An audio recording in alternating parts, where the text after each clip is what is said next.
When we talk about food insecurity, it's not a challenge. Let's not wait for the drought and then say we are mobilizing resources to feed these poor, hungry people. All right? It is an opportunity and an investment opportunity and an opportunity for every single person around this room. When we talk about a youthful population, it is not a challenge. It is an opportunity. And if we looked at it as an opportunity, we will be able to overcome the challenge. When we look at our lack of infrastructure, let us look at it as an opportunity. And if we were to do this, the billions that I'm saying are being spent to deal with the challenge would be invested in the opportunity, and we will be able to achieve our 2030 agenda. Right? And I think that's where we need to go. Right? That money that we send, you know, FAO going to respond to a disaster in Kenya or to feed the refugees in that, no, that's not what you should be doing. Let's use that money to help empower those people, to help them set up their farms, to help, as my friend in ITC said, get value addition going. Then they'll feed themselves. Then they won't have to wait for you to bring the food. They'll feed themselves and probably feed others in the process. This is the way I believe we need to really look at this challenge. And this is what we're doing in Kenya. This is why we're saying, when we talk about, we're not waiting for people to come and tell us, okay, this is what you need to do. We are saying we want to empower our young people, we want to empower our women, we want to empower our people with disabilities. So we're looking at our own budget and we're saying we want 20%, and that's part of our policy, 20% of all government procurement, even before we ask anybody for help, must be focused on youth, women and persons with disabilities, so that they can begin to empower themselves. Let's get some of these international organizations supporting that kind of a program. Then you've empowered, then you've moved towards ending poverty. When we say we want to end marginalization, we now have accepted that marginalization is a problem. That's why under our new constitution, we have adopted devolution, with huge resources going out to the countryside and allowing people to make their decisions regarding health, regarding agriculture, regarding water distribution and sanitation. Let these UN agencies go and work with those people with the domestic resources that we've mobilized, and since it's not adequate, support those programs. You've dealt with the health issues, you've dealt with agriculture, you've dealt with water and sanitation. So, going back to what I said, first and foremost, let it be a partnership. We don't need help. What we need are partners. Let the agencies come and partner with us. 2, let's not look at the problems that we face as a challenge. Let's look at them as opportunities. And if we can combine this under the umbrella of UNCTAD, we really have a very clear and quick way of achieving our Agenda 2030, of eradicating poverty, of having dealt with the issues affecting our planet, our global warming problems and everything else, and at the same time ensuring peace and security for all global citizens. So let's not look at the challenge. Let's take advantage of the opportunity to deal and achieve our objectives. Thank you for that. It's rethinking the model and the manner in which we have been implementing. It's totally turning it around and saying the development model of the past seems not to have worked, and we're looking at sustainability. Vice President Sekandi, do we have any final words from you? Mr. Vice, no final words. And I'm going to come back to you, Vice President, to see if we can get your comments before we wind up. And I'll ask you, please remove your headphones because they might be creating distraction for you. If you would remove, thank you. Thank you.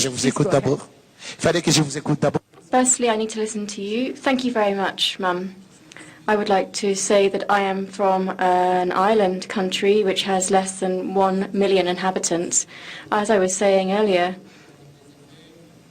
we are quite new in the business world because in our new situation, because I was only elected and the president was only elected 1 month ago, but I have met the UN representatives and officers in the Comoros. And after 41 years, we are here. There's a partnership here, but I continue to hear the word underdevelopment. So I think that we need to take charge here. It might have not been said here. The presidents here have said it. But I think that Africa and countries such as ours need to take charge, firstly. And I wanted to take this opportunity to speak about energy. We haven't mentioned energy, but there are significant problems with energy in Africa. There are villages in our country which are not connected to the network, but we're in the 21st century, but we do have villages without electricity. So we need to find solutions to the energy problems before we start talking about trade. What I wanted to say is that we need to take charge of ourselves, and then we will we've been waiting for money that we haven't received for 40 years, but once we have that, but once we take charge, we will be able to succeed. Thank you, and we wish you all the best on that journey. Dr. Kitui, before we release our world leaders either to join us in the audience or they may have other events after this, maybe you can give us your perspective on the conversation this morning. Thank you very much. Rather than repeat issues that have been said, a message is coming through to us that the Global Sustainable Development Goals agenda was an emerging consensus of finding inclusive solutions to global challenges. That none of us an island unto themselves without engaging the rest of humanity.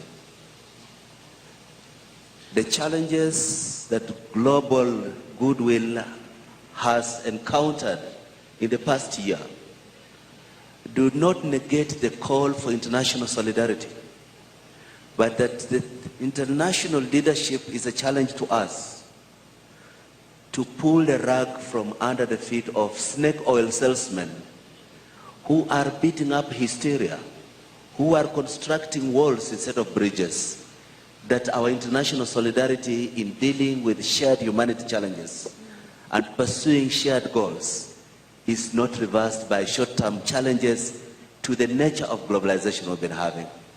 I'm glad to hear from leaders, political leaders, and thank you very much, the President of Namibia, as the spokesperson of Africa within the Geneva Trade Community. Your country has been very important in coordinating activity.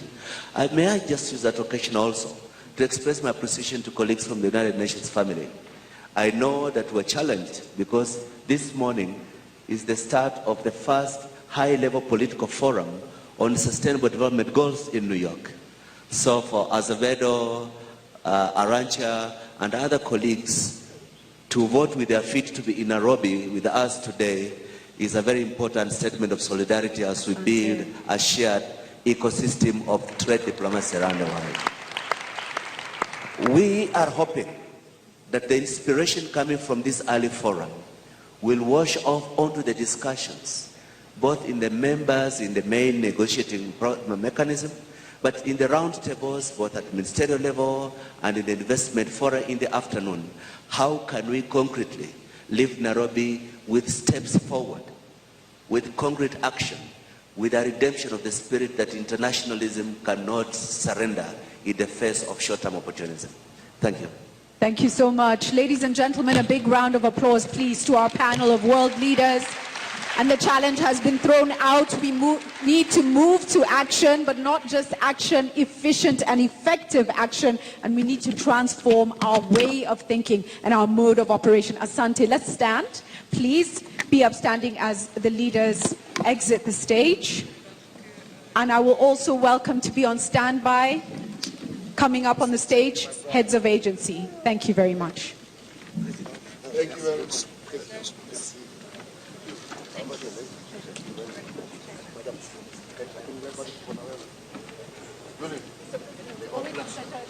Thank you.